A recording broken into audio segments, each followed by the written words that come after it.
Alors, on va voir ensemble quelles sont les améliorations qui ont été apportées dans l'application Voicemeeter Potato il y a à peu près un an de ça, quelques mois, je sais plus. J'ai fait une revue de Voicemeeter Banana, comment placer un micro USB dessus par exemple, et en faire un micro bien réglé pour l'utiliser sur OBS, et puis Discord et tout ça, et ne pas faire plus de réglages que ce que tu vas faire dans Voicemeeter. Donc en fait, ce qu'on avait testé dans cette vidéo, c'était le compresseur ici, c'est-à-dire quand tu cliques, tu as un compresseur et tu as la gate. C'est ça qu'on avait testé. Alors quand j'avais fait cette revue-là, en fait, j'avais utilisé un micro USB qui est plutôt haut de gamme. Donc il avait un bon gain, il avait déjà un bon signal et tout ça. Donc c'était un peu facile. Ça me facilitait pas mal la tâche à avoir un résultat, tu vois. Mais là, du coup, on est sur Voicemeeter Potato. C'est une version payante pour l'avoir librement, sans contrainte, etc. Donc c'est minimum 10 € qu'il faut donner, je crois, pour obtenir le droit d'utiliser Voicemeeter Potato, la licence permanente. Tu peux donner plus si tu veux. En fait, c'est à la liberté de l'acheteur, du client, de donner ce qu'il veut.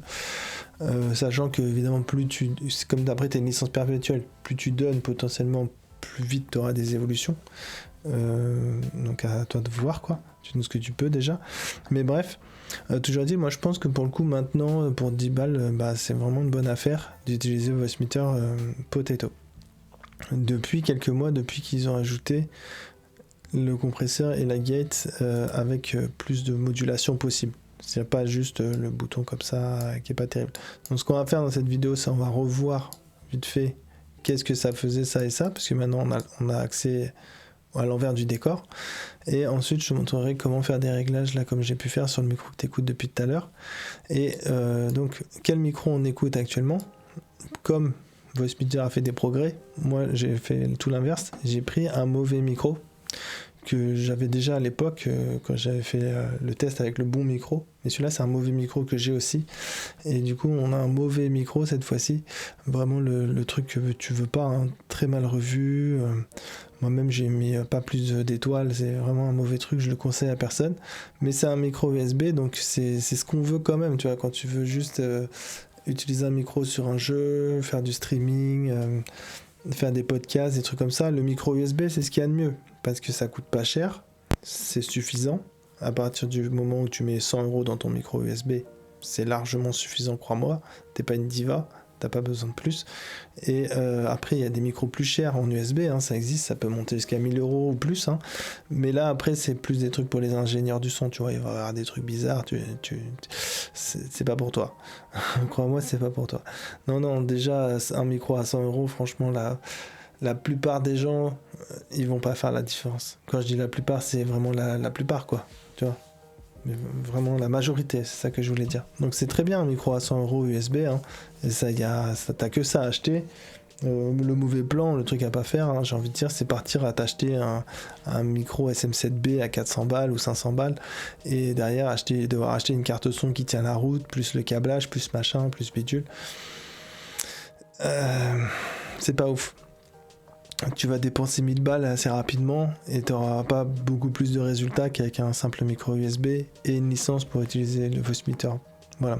Autre chose aussi par rapport au micro que je peux te dire, c'est quand tu achètes un micro USB à une centaine d'euros, ça sert à rien de courir après les logiciels qui fournissent des micros USB qui fournissent des logiciels. Parce que le problème avec ces logiciels, c'est un peu comme... en fait, c'est des copies de Voicemeeter, hein, plus ou moins, on va pas se mentir.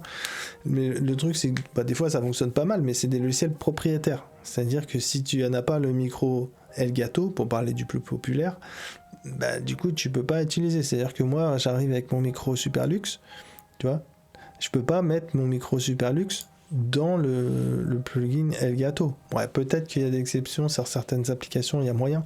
Mais bon, si on fait une moyenne, je pense que la plupart du temps, si tu veux utiliser l'application, c'est une application propriétaire il faut avoir le micro de la même marque, etc. Avec Voicemeeter, t'as pas ce problème-là. Avec Voicemeeter, tu peux venir avec un micro Elgato ou un micro Superlux ou je sais pas quoi, et il est pas raciste, quoi, tu vois. Et ça va fonctionner pareil. Donc ça, c'est le gros point fort de Voicemeeter, déjà. C'est que c'est pas un truc propriétaire d'une marque de microphone, quoi. Ça va fonctionner avec absolument tous les micros USB qui valent 1000 euros ou qui valent 5 euros, c'est pareil, tu vois. Ou même si c'est de l'Asio, ça fonctionne aussi d'ailleurs. Mais bref. Donc voilà. Et c'est pour ça que moi je te conseillerais donc un micro à une centaine d'euros, mais sans trop te casser la tête avec ton application, parce que au final Voicemeeter, enfin je pense que ça va être mieux d'investir 10 balles dans Voicemeeter plutôt que de rajouter 50 balles pour acheter le micro qui a l'application, machin.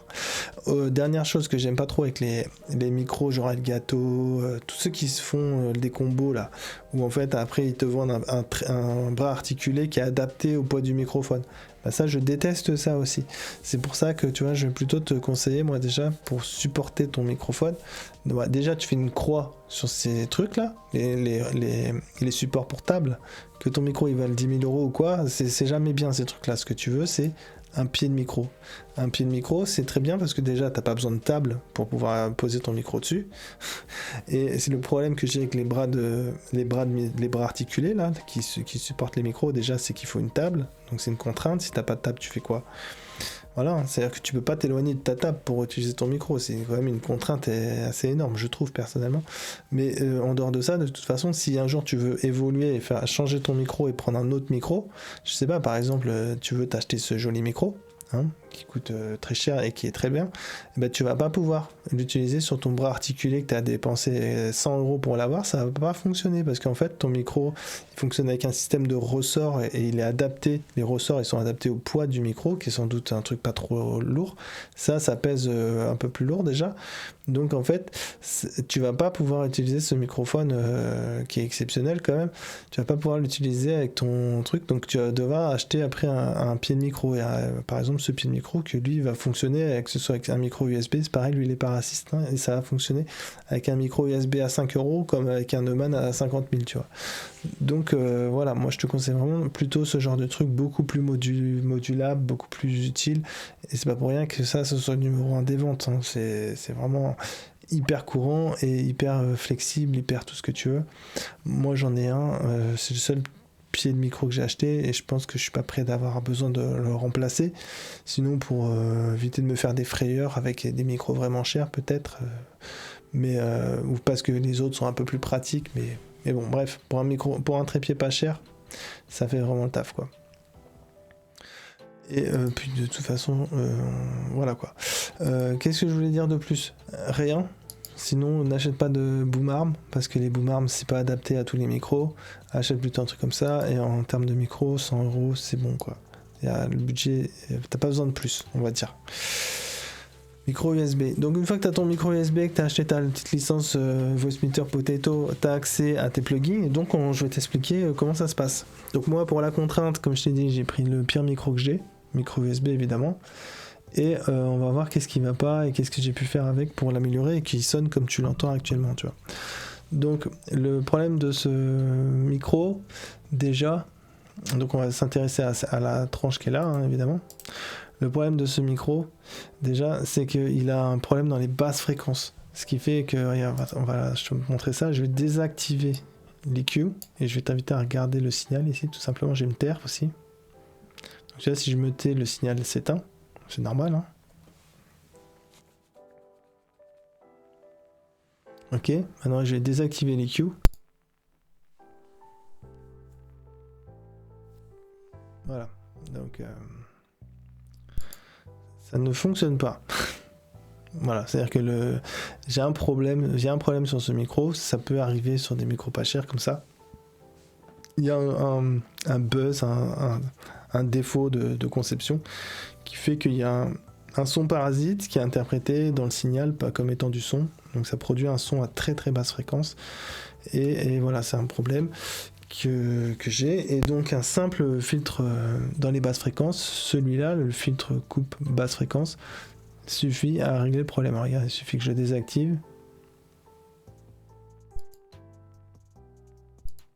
Voilà, déjà moi, tu vois, ça me règle un gros problème que j'ai avec ce micro, pas cher, mais de toute manière, tu vois, donc ça s'appelle un filtre coupe bas ou passe haut, parce que ça laisse passer les hautes fréquences ou ça coupe les basses fréquences.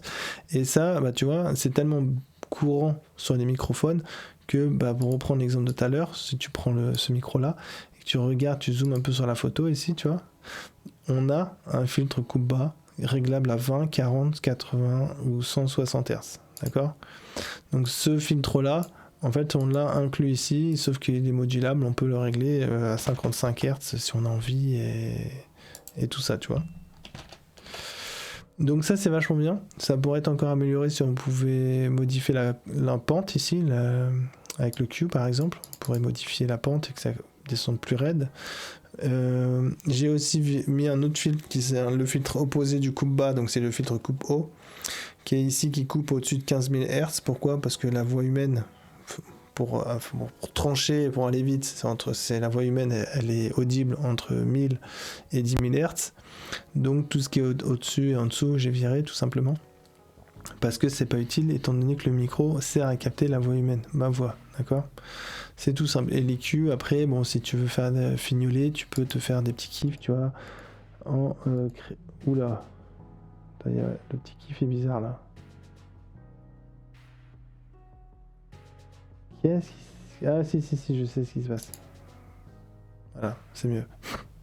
Tout à l'heure j'avais fait une bêtise, c'est pour ça. Donc voilà, tu peux te faire des petits kiffs comme ça. En fait, ce que j'ai fait, c'est juste une légère pente. C'est très léger. C'est pas hyper important. Donc on va l'enlever. Et voilà, donc première chose qui change par rapport à Bossmeter Banana, c'est ça, on a un EQ qui permet donc de sauver un micro tout pourri et en faire quelque chose déjà d'un peu plus acceptable. Ensuite, il y a l'Intellipan dont on va pas se servir. J'ai fait une revue de l'Intellipan il y a quelques temps aussi. Et bon, tout ça pour dire que c'était intéressant pour certaines personnes. Mais dans la plupart des cas, c'est pas génial. Donc là, l'EQ, il est vraiment mieux. Il a vraiment sa place ici en fait, puisque c'est là que tu mets des micros et tout ça, donc ça c'est très bien.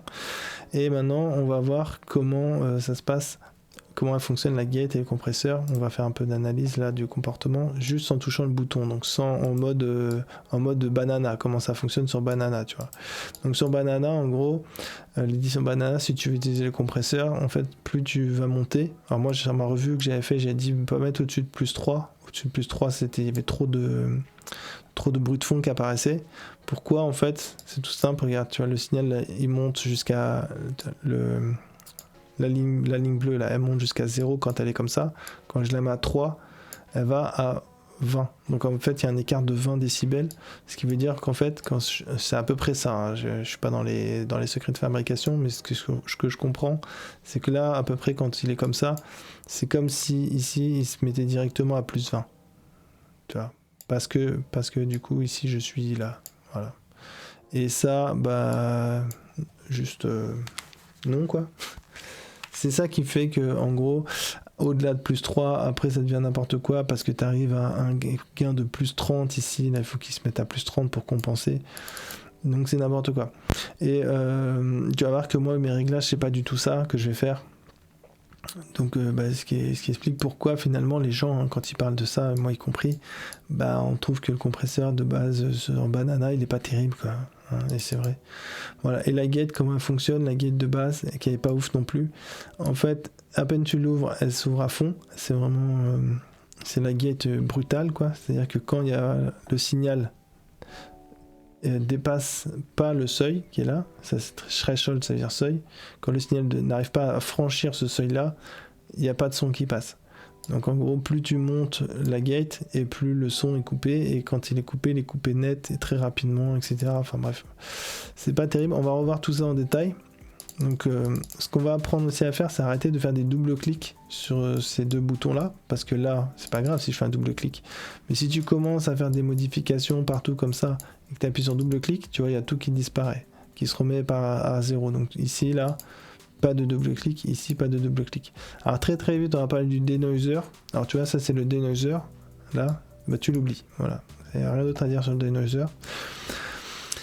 Voilà, donc maintenant ce qu'on va faire, on va parler du compresseur et de la gate. Parce que pour le coup, là, du fait qu'on puisse faire des modifications, c'est intéressant. Le compresseur d'abord. Donc moi, avec la contrainte de mon super micro tout nul, j'ai un gros problème, c'est que le gain de base du micro est extrêmement faible. C'est vraiment le plus gros défaut de ce micro-là. Donc j'étais obligé de monter le gain de plus 20 décibels d'entrée de jeu, parce que sinon, de toute manière, le signal du micro est trop faible et c'est pas exploitable. Donc d'entrée, j'ai mis plus 20, j'ai mis le minimum que je pouvais mettre, c'était plus 20. Ensuite, le ratio, au début, j'ai visé 4 de ratio. 4 de ratio, c'est un très bon ratio de compression pour quelqu'un qui a une dynamique normale. Il va parler normalement et des fois il va se mettre à parler très fort parce qu'il est... Dès que tu vas mettre de l'énergie, genre je vais te faire « Eh ouais !» un truc comme ça. Là, il y a beaucoup plus d'énergie que quand je parle juste comme ça, tu vois. Bon, toi, tu l'entends pas, t'entends pas toute la dynamique parce qu'il y a le compresseur qui est actif. Donc, t'entends pas fort, tu peux pas entendre... le compresseur empêche justement que tu entendes les écarts de volume. C'est à ça que ça sert. Ça me permet de me mettre à crier chez moi sans que dans tes oreilles, ça crie, tu vois. Donc, ça t'apporte du confort d'écoute. Le compresseur, il sert à ça. C'est son rôle, quoi. Et c'est pour ça que donc plus je vais parler fort et plus tu vois ça va activer du rouge là. Ça c'est l'activation du compresseur, c'est la réduction du volume apporté par le compresseur. Donc le ratio que je visais à la base c'était 4, j'ai revu à la baisse à 3 parce que en écoutant le résultat, j'ai trouvé que la compression était trop audible, j'entendais trop de compression, donc ça c'est une habitude, à force d'utiliser des compresseurs, tu remarques plus ou moins facilement, quoi. Et pour moi ça a été trop puissant dans la situation, là, sur ce micro, sur ce compresseur, enfin bref. C'était trop puissant, donc j'ai baissé un peu le ratio. J'ai essayé à différents ratios, hein. J'ai essayé à 2, etc. À 2, je trouvais que ça compressait pas assez, etc. Voilà, j'avais trop de dynamique, trop d'amplitude. Donc là, c'est un bon compromis, c'est quelque chose qui me plaît pas mal. Donc comment ça marche ? Le gain, le gain, il n'y a rien à expliquer, hein, c'est juste tu remontes le volume. Le ratio, c'est à quel point le volume va être baissé au maximum. Donc si je mets un ratio à fond de 8, c'est-à-dire qu'à un moment donné, si le signal est très fort, il va être divisé par 8, en quelque sorte. Il va vraiment... Le facteur de réduction, c'est genre s'il y a un signal de 8 dB, il va se transformer en un signal de 1 dB. C'est ça que ça veut dire. Donc s'il y a un signal de 16 dB, il va se transformer en un signal de 2 dB. Mais ça, c'est quand c'est vraiment ces signaux forts. Parce qu'on est proche du threshold, là, qu'on va voir après. Dans la zone de ça ici, en fait le ratio est pas à 8. Le ratio est à 8 quand il dépasse cette zone là, tu vois. Tout ce qui est... S'il est à moins 30, et le ratio il va être à 8. S'il est à moins 40, le ratio il va pas être à 8. Tu vois, donc c'est pas non plus instantané ratio de 8, tu vois. Même si j'ai mis ratio de 3 ici, quand le signal est à moins 35 à peu près, c'est pas un ratio de 3 de compression. Le ratio de 3, c'est quand on atteint le moins 20, quoi, tu vois, à peu près. Voilà comment ça va marcher. Donc le ratio, quel ratio choisir pour toi ? Ratio de 1, c'est pas de compression. Donc moi je te dirais entre 2, si t'as pas d'amplitude. T'es du genre à... Je pense une fille qui serait un peu... comme peut-être... Enfin quelqu'un qui est pas turbulent du tout, tu vois. Je pense à une fille, c'est une généralité, mais tu vois, quelqu'un qui serait pas turbulent et qui même quand il rigole et tout, il rigole, il fait... Tu vois, pas des fusions de voix, rien du tout, tu vois. Quelqu'un qui est vraiment très calme comme ça sert à rien de mettre un ratio supérieur à 2. Ça n'a aucun intérêt. Aucun, vraiment. Donc on va mettre un petit ratio comme ça autour de 2. Quelqu'un qui est comme normal, moi j'ai l'impression que c'est plutôt mon cas, tu vois. On va mettre un ratio autour de 4. Et quelqu'un qui va apporter plus de dynamique, du genre quelqu'un qui a du coffre et qui peut d'un seul coup se mettre à hurler, etc. Un braillard, ou tu vois, là on va plutôt mettre du ratio de 6 pour vraiment empêcher que le volume il devienne super fort. En gros c'est simple, hein, plus le volume va être fort et plus le ratio fort, le ratio maximum va être appliqué. Donc plus aussi tu veux un ratio fort, sinon ça baisse pas assez de volume tout simplement. Et enfin, tu vois, tu peux monter jusqu'à un ratio de 8. Donc le ratio de 8, là, celui-là, ça va plutôt être pour les gens qui font des bisous à leur micro. Parce que le fait d'être proche de ton micro, comme là, tu vois, je suis très proche de mon micro, forcément, ça, comme tu es proche de la membrane, ça t'envoie plus de volume, d'énergie sur la membrane. Donc le volume est plus fort, le volume de sortie est plus fort. Donc tu mets un ratio élevé parce que tu veux pas qu'il y ait des écarts de volume importants. Et autre chose à comprendre, alors je vais essayer de l'expliquer très rapidement. Quand tu es proche de ton microphone, les écarts de la distance que tu fais entre ton micro, voilà, par exemple, j'imagine quand tu parles, tu es genre à 5 cm de ton microphone. Si tu te recules de 10 cm, tu te retrouves à 15 cm de ton microphone, l'écart de volume va être plus important que si tu es à 20 cm de base et que tu recules de 10. Tu te mets à 30 cm. De base, tu es à 20, tu te mets à 30 cm. L'écart de volume, il est négligeable. Si tu es de base à 5 cm de ta membrane et que tu recules de 10, l'écart de volume, il va être énorme. Même si tu continues toujours à parler avec la même force. En gros, plus tu es proche de ton micro et plus les écarts que les écarts entre la source et le micro qui sont apparents, qui apparaissent, sont importants, et plus les écarts de volume vont être apparents aussi.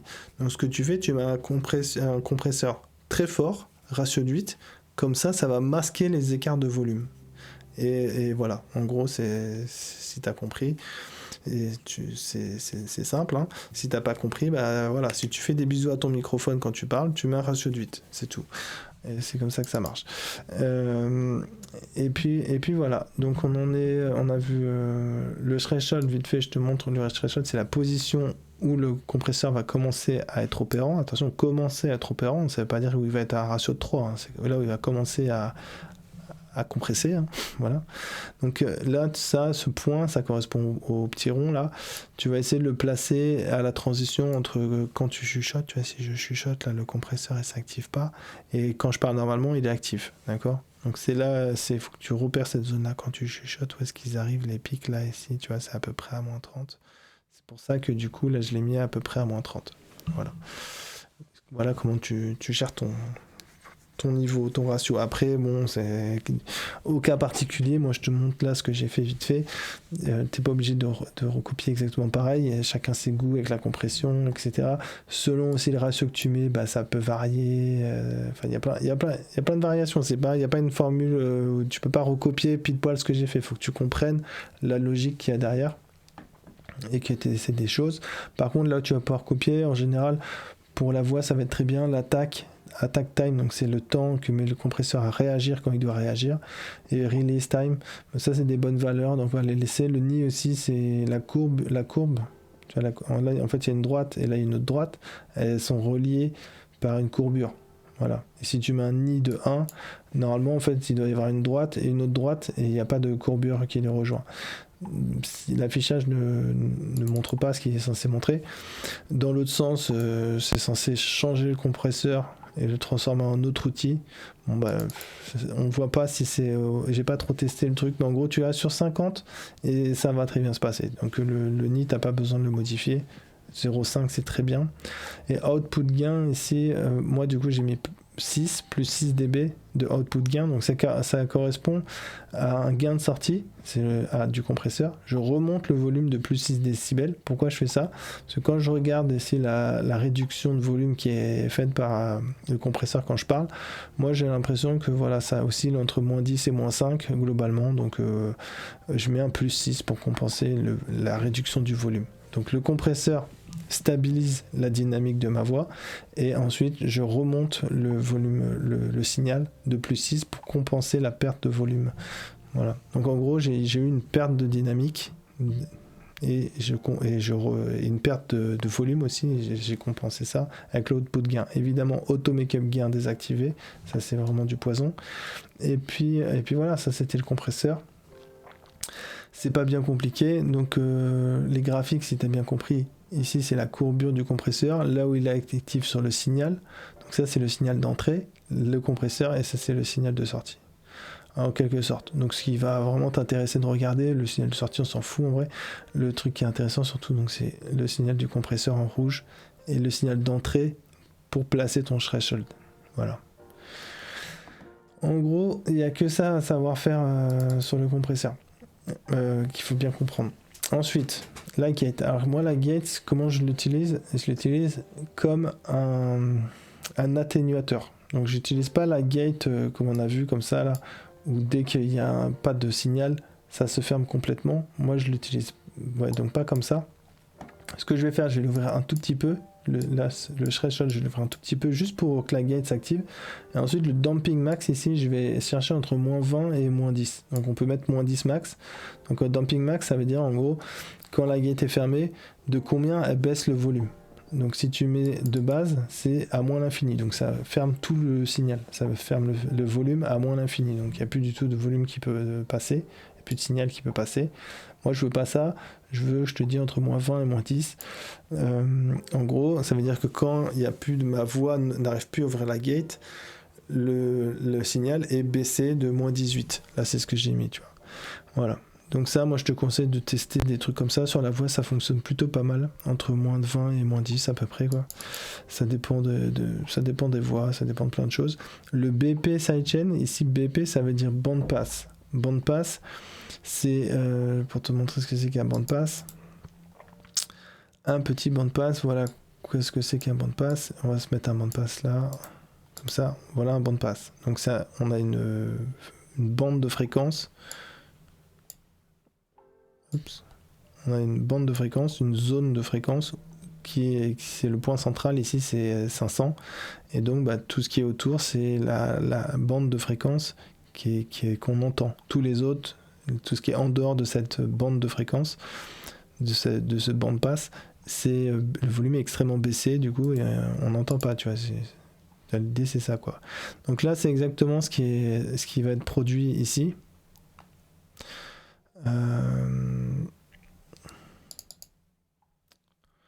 Ok, donc là c'est exactement ce qui va être produit avec le BP sidechain. Donc c'est pour ça que ça c'est un outil qui est sympa quand tu es tout seul et que c'est vraiment une voix que tu veux traiter et qu'il faut être vraiment tout seul, ou alors faut que les deux personnes enfin si t'es deux par exemple à utiliser le micro, faut que les deux aient la même tessiture de voix. Donc en gros, le bandpass, d'après la documentation fournie sur le site de Voicemeeter, le bandpass là est réglé sur une ouverture sur une octave et demie. Une octave et demie, c'est à peu près la voix humaine quand on parle. Donc en gros, il faut que tu trouves ta fréquence moyenne de ta voix. Donc moi, quand je le mets sur 127, c'est plutôt pas mal. Je crois que c'est la plus basse fréquence qu'on puisse mettre. Et en gros, normalement, moi, quand je fais des sons avec ma voix, genre très basse ou très, très aiguë, là, c'est censé garder la gate ouverte. C'est-à-dire que la gate, en fait, on lui dit, regarde, ça, c'est la fréquence magique. Et quand tu entends du son autour de cette fréquence, c'est la clé pour que tu restes ouvert. C'est la clé de la porte, quoi, tu vois. Et donc, s'il n'y a pas de son qui sont autour de cette fréquence, la gate se referme.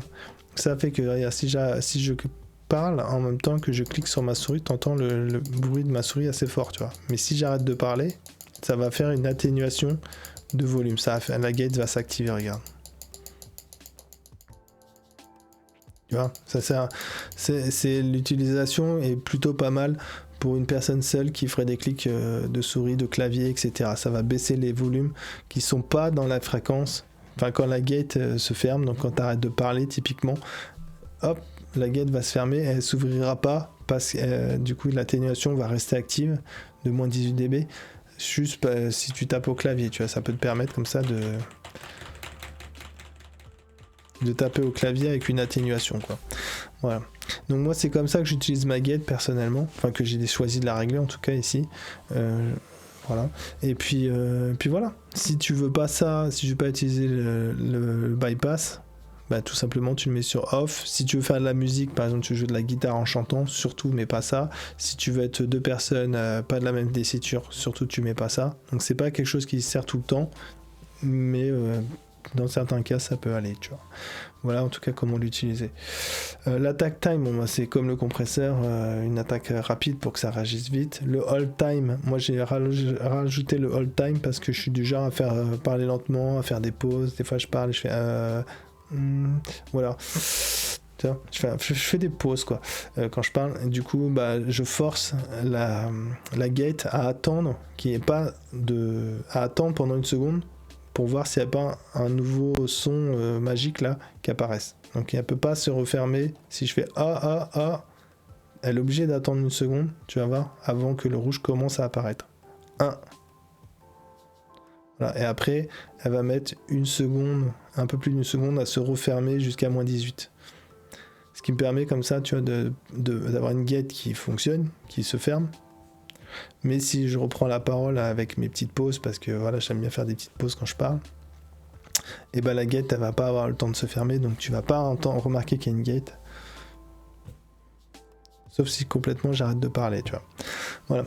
Donc l'idée là, c'est des réglages qui me correspondent à moi pour ce que je voulais montrer, mais qui vont pas forcément correspondre à toutes les situations. Donc tu peux très bien derrière faire des sauvegardes. Ici, tu fais, non c'est pas ici, c'est là-dessus. Tu fais un clic droit ici par exemple. Clic gauche, clic droit ici. Et là, tu peux faire des copies ou des sauvegardes, tu vois. Tu peux sauver tout, tu peux charger, tu peux copier, tu peux aussi faire une sauvegarde totale de tes paramètres, etc. Donc, pas hésiter à faire ça. Parce que là, quand tu as programmé tout ton compresseur et ta gate, prochaine étape, c'est sauvegarder, hein, à mon avis. Parce que sinon, je t'ai déjà dit, si tu fais un double clic, pouf, il y a tout qui disparaît. Donc voilà, une fois que j'ai fait ça, un clic droit, hein, pas de double clic, et puis je programme je choisis les sorties. Donc A4, B1, B2. B1 c'est ce que tu écoutes depuis tout à l'heure, c'est le micro dans OBS. B2 c'est pourquoi pas pour envoyer sur Discord ou ailleurs, hein, où je veux. Et puis je vais te montrer vite fait pour conclure, je vais te montrer quels sont les paramètres dans OBS vite fait. Donc là tu vois c'est B1, c'est ce que tu écoutes. Je vais te montrer simplement les filtres que j'ai ajoutés. Donc j'ai ajouté un gain de plus 9. Donc j'ai remonté encore le volume dans OBS. Parce que dans OBS, en général, t'aimes bien mettre un volume pour faire des vidéos pour YouTube ou je sais pas, le streaming, tu vois, t'aimes bien être dans le jaune. Donc là, voilà, c'est ça le but, hein. Quand je parle, ça va rester dans le jaune, quoi. Ça stagne ici. Et évidemment, en protection, comme d'habitude, un limiteur avec les paramètres par défaut pour que, je sais pas, moi, si je mets un coup sur le téléphone, voilà, tu vois, ça bloque, ça peut pas aller au-dessus de -6. Donc c'est une protection pour tes oreilles et pour la distorsion, etc. Voilà ce que je peux te raconter sur Voicemeeter. N'hésite pas en commentaire si tu as des questions, des remarques. À faire tes questions, faire des remarques. Ciao.